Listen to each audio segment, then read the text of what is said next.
Imagine you wake up tomorrow morning, and for the first time in years, your mind is completely quiet. No overthinking, no fear about tomorrow, no replaying yesterday, no imaginary conversations, just silence, just peace.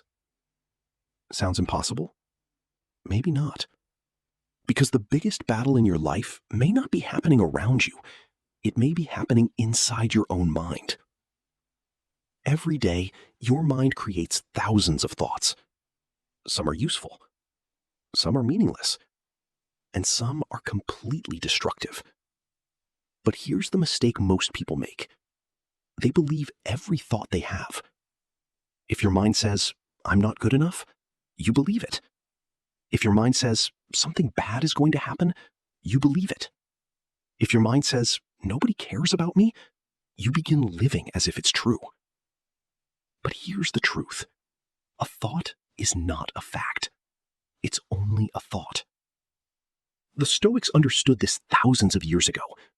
They didn't teach people to eliminate every negative thought.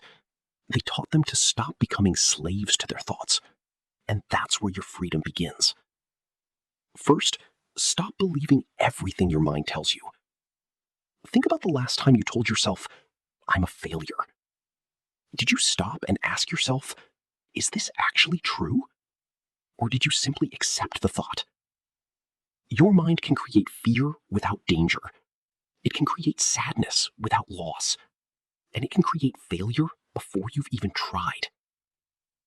So when a negative thought appears, don't fight it. Don't panic. Don't try to force it away. Simply observe it. Imagine you're standing beside a road. Cars pass in front of you. You don't chase every car. You don't jump into every car. You simply watch them pass. Treat your thoughts the same way. A negative thought appears, you notice it, and you let it pass. The moment you stop saying, "This thought is me," and start saying, "I'm having this thought," you create distance. And inside that distance, there is freedom. Second, turn thinking into action. Overthinking loves an empty mind. When you're doing nothing, your mind starts creating problems. You remember something embarrassing from 5 years ago. You imagine conversations that haven't happened. You worry about a future that doesn't exist yet. And suddenly, you're exhausted without actually doing anything. The Stoic answer is simple. Move. Take action. Clean your room.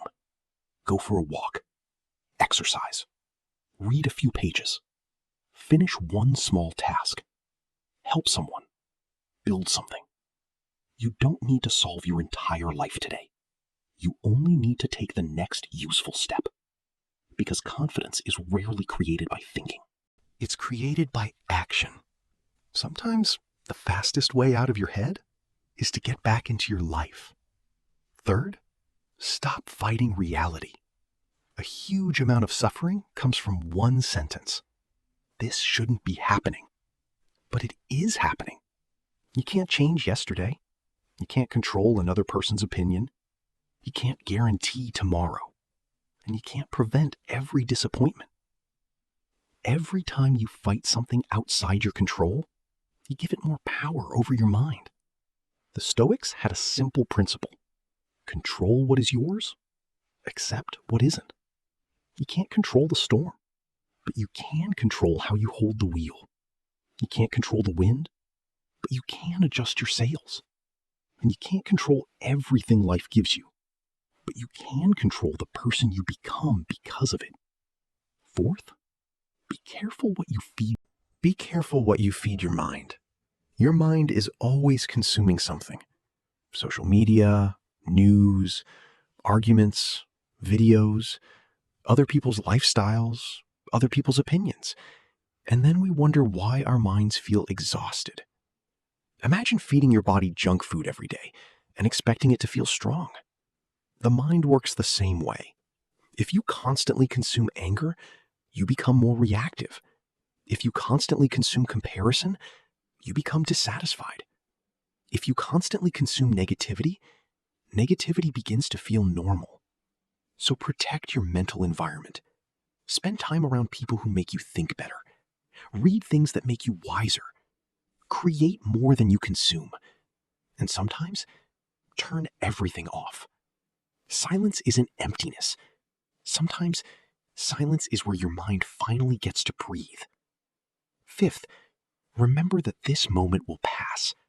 Whatever you're struggling with right now will change.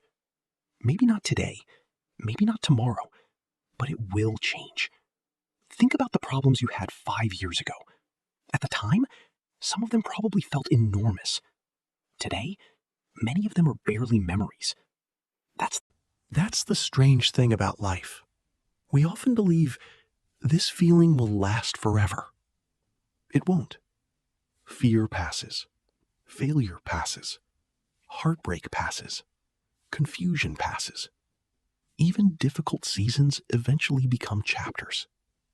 So when your mind tells you everything is falling apart, take a breath. Look at the situation again.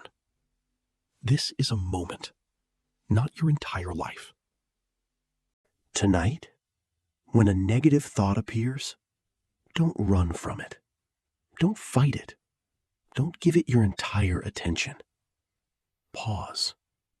Breathe. Observe. Then ask yourself, is this thought helping me or controlling me? If it isn't helping you, you don't have to carry it. You are not every thought that enters your mind. You are the person who decides what deserves your attention. And that decision is where your power begins. You may not be able to control the world. You may not be able to control people. You may not be able to control what happens tomorrow. But you can begin to master what happens inside you. And perhaps that's where true freedom has been waiting all along. Master your mind, protect your peace, and keep moving forward.